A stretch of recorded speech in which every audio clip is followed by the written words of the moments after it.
Napatakbo palayo si PNP Chief Bato de la Rosa ng isang delima. Hindi ang senadora kundi isang uri po ng paputok. Samantala sa Davao, binida naman ang isang torotot na may ulo ng Pangulo sa dulo. Saksi si Mariz Umali. Sa dami ng mga iligal na paputok na nasita sa inspeksyon sa Bukawi, Bulacan, may isang higit na nabigyang pansin. Pero habang hawak ito, ay may lumabas sa dulo ng paputok. Kaya nagtatakbo si PNP Chief Bato de la Rosa at ang mga nakapaligid sa kanya. Initsa niya ito at kinuha ng isang pulis. Tsaka itinapon sa kalsada kaya pinatigil ang daloy ng trapiko. Ewan ko kung merong bad omen or what. Basta importante, hindi tayo nasabugan. Bahala na kung kantyawan nyo ako na tumakbo ako. Okay lang sa akin yun. Kayo nga, tumakbo rin kayo eh. Hindi lang naman ako tumakbo. Pati kayo tumakbo, iniwan nyo mga kamera nyo, di ba? Okay? Patas na tayo, patas na tayo.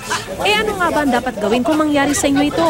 Bibitawan mo talaga. Pag kita mong umusok na hindi mo pa sinindihan, umusok na, bitawan mo talaga.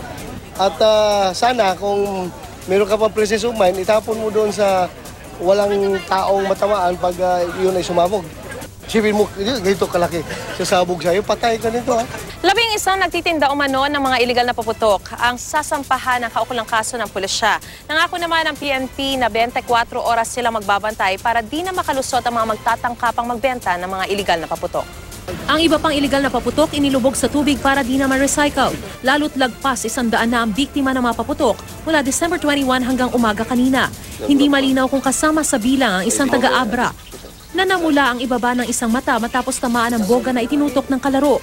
Kung ingay din lang, abay bakit di magturotot na mabili na ngayon sa Divisoria? Sa Davao City kung saan 2002 pa bawal ang magpaputok, may Turotot Festival sa bisperas ng Bagong Taon. At isa sa ilalahok na disenyo, inspired ni Pangulong Rodrigo Duterte. Bukod dyan, may iba pang mga design. Ano yung mga hawak niya? Sa trademark ng Davao, agila at saka yung waling-waling at saka durian. Din sa kabila, yung mga instrumental ng Davao. Yung pinipili kasi nila, yung nanggaling sa mga, kung saan ka nanggaling, doon yung kinukuha nila ng mga concept. Ako si Mariz Umali ang inyong saksi.